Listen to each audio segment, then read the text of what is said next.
150,000 people across the Northeast woke up to wind chill warnings this morning. And somehow, Dallas is hotter than Miami right now.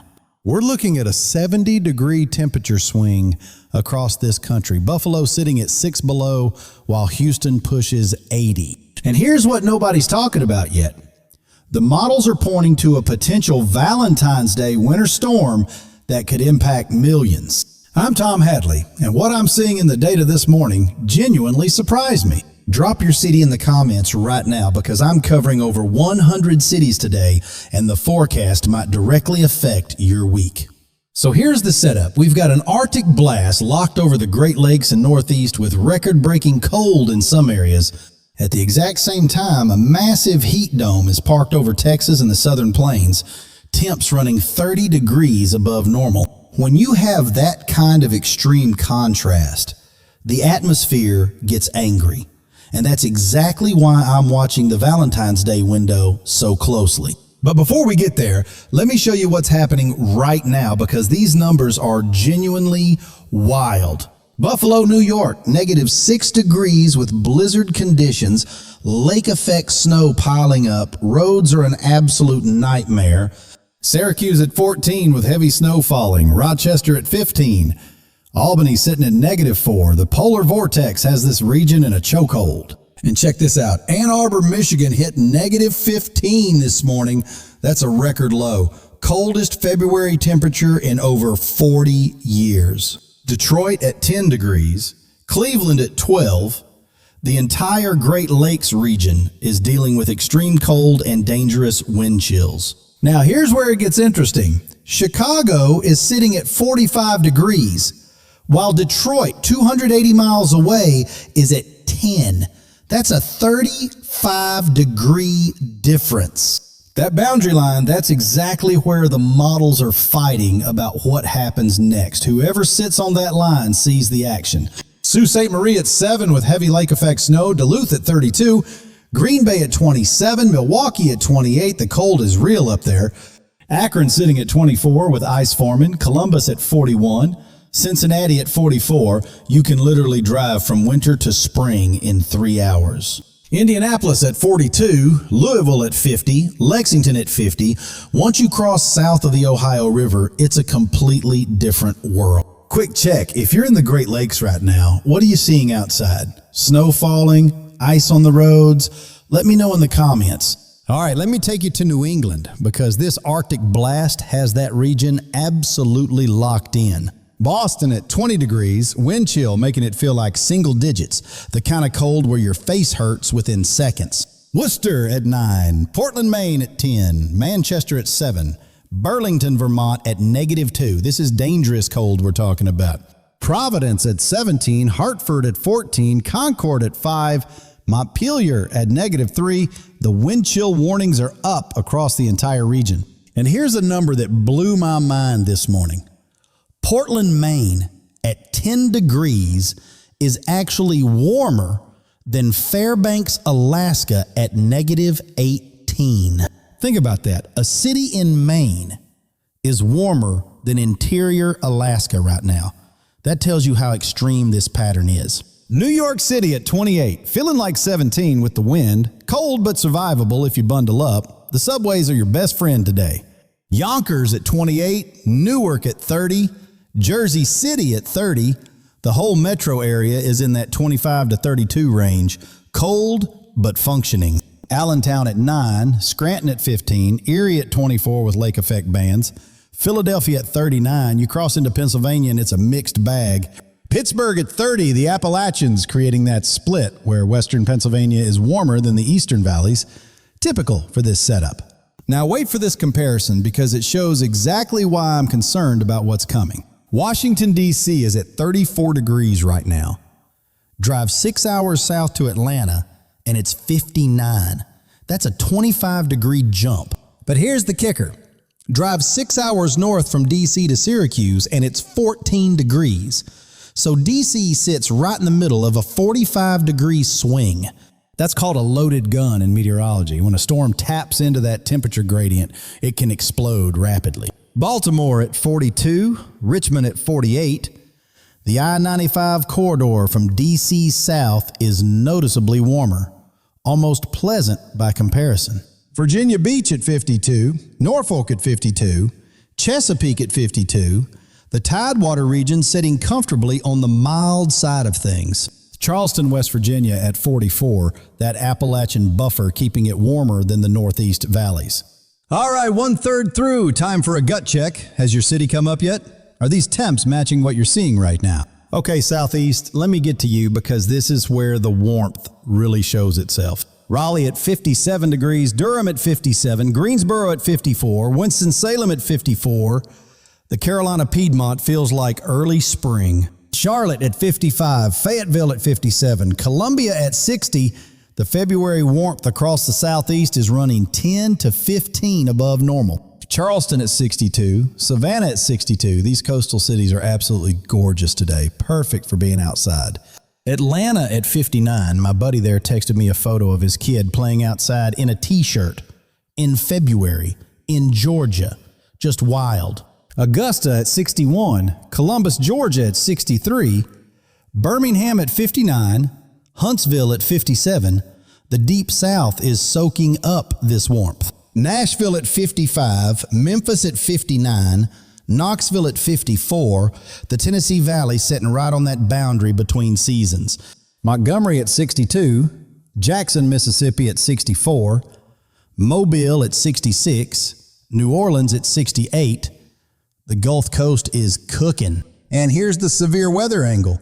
All that warm, moist Gulf air, that's jet fuel for storms when a cold front crashes into it. The Valentine's Day system, if it tracks south enough, could trigger severe thunderstorms from East Texas to Alabama.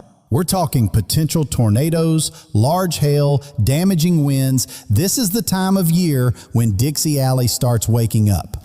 All right, Texas and the Plains. These numbers are absolutely bonkers for February. Dallas at 75 degrees, Fort Worth at 75. These are May temperatures showing up in early February. Record-breaking warmth. Houston at 79, San Antonio at 75, Austin at 72, Corpus Christi at 75.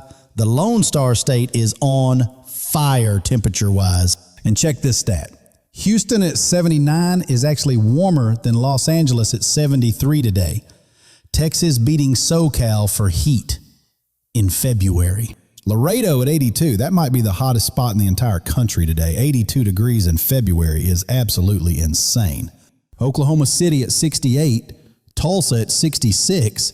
These cities are running 20 plus degrees above where they should be this time of year. Kansas City at 61, Wichita at 60. Even the Central Plains are feeling this heat dome. It's spreading everywhere. Little Rock at 63, Shreveport at 70. The warmth extends from Texas all the way through Arkansas and Louisiana. Omaha at 54, Lincoln at 54, Des Moines at 48, St. Louis at 57. The entire heartland is running way above normal. Now here's the crazy comparison. Bismarck, North Dakota at 23 with snow, Oklahoma City at 68 with sunshine, same longitude, 45-degree difference. That's the battle line, folks. That's where winter and spring are literally fighting for territory right now. Grand Forks at 23 with flurries, Fargo at 22, Minneapolis at 23. The northern plains are holding on to winter while everything south melts. Madison at 37, Aurora, Illinois at 27. That gradient through Wisconsin and Illinois is incredibly sharp right now. All right, let me flip out west because I know we've got a lot of viewers from the Pacific Coast and mountain states. Seattle at 48 with rain, typical February vibes. Tacoma at 46. Portland, Oregon at 50. The Pacific Northwest doing its thing. Olympia at 46. Bellingham at 45. Spokane at 43. The whole I-5 corridor is mild and wet. Nothing unusual for this time of year. Now the Rockies are where things get interesting from a snow forecast perspective over the next week. Missoula at 37 with snow potential. Billings at 44. Helena at 39, Boise at 48. These mountain towns are in transition. Salt Lake City at 43, Denver at 54, Aspen at 16 with mountain snow piling up. The ski resorts are finally getting what they need. Cheyenne at 45, Casper at 41, Idaho Falls at 36, Coeur d'Alene at 45. The interior west is a mix of mild and cold. And here's good news for the western snowpack. Models are showing feet of snow for the Sierras and Cascades next week. The atmospheric river pattern is returning. California mountains could see 3 to 5 feet, potentially more at the highest elevations. Reno at 52, Las Vegas at 64, Phoenix at 72, Tucson at 76, the desert Southwest staying warm and dry. Los Angeles at 73, San Diego at 66, San Francisco at 61, classic California February weather across the coast. Sacramento at 62, Fresno at 62, Bakersfield at 65, the Central Valley running mild with morning fog burning off. Albuquerque at 58, El Paso at 66. The Southwest is comfortable, no weather concerns for the next several days. Okay, that's 90 plus cities covered. Drop your city if I missed it. And now let me get to the part that really matters. This is where I need you to pay close attention because what happens next week could affect a huge chunk of the country. The European model and the GFS are showing completely different scenarios for Valentine's Day weekend, and only one can be right. The Euro is going full winter storm mode, painting heavy snow from the Ohio Valley through the Mid-Atlantic into the Northeast. We're talking a potential 987 millibar low pressure just south of Long Island. That's a strong storm by any measure. If the Euro verifies, cities like DC, Baltimore, Philadelphia, New York could be looking at significant snow, potentially 6 to 12 inches. But the GFS says not so fast. It keeps the storm weaker, and further south, most of the action stays as rain for the big cities. On the GFS, the jet stream stays further north, warmth dominates the east, and winter basically goes on vacation through February. So who do I trust right now? Honestly, neither model has earned my full confidence this winter. Both have busted badly. What I do trust is that 70-degree temperature gradient I showed you. That energy has to go somewhere. When the atmosphere is that unbalanced, it corrects itself with storms. The only question is where and how strong. My best read right now, and I want to be clear this could change, is something between these two extremes. A moderate storm that brings snow to the interior Northeast and Mid-Atlantic with rain for coastal cities that are too warm. The I-95 corridor, that's the question mark. Whether you get snow or rain depends on exactly where that warm nose sets up. And on the southern side of this system, we need to watch for severe weather, Texas through Louisiana into Mississippi and Alabama. The Storm Prediction Center hasn't issued outlooks yet for Valentine's Day, but I expect we'll see something by Thursday or Friday. Quick check-in. Are you hoping for snow or are you done with winter? Curious what you're thinking. Drop it in the comments. All right, let me talk about what this means for your safety because some of this cold is genuinely dangerous. In the Northeast and Great Lakes right now, frostbite can develop in 10 to 15 minutes on exposed skin when wind chills are below zero. If you have to be outside, cover every inch of exposed skin. Wear layers and limit your time in the cold as much as possible. Please check on elderly neighbors and family members. Hypothermia can set in even inside poorly heated homes. Keep an emergency kit in your car. Blankets, water, flashlight, phone charger, snacks. Getting stranded in this cold is no joke. And if you're running a generator, keep it outside, away from windows. Carbon monoxide poisoning kills people every single winter storm. For those in the South watching that Valentine's Day severe weather potential, now is the time to review your safety plan. Know where your safe room is. Have multiple ways to receive warnings.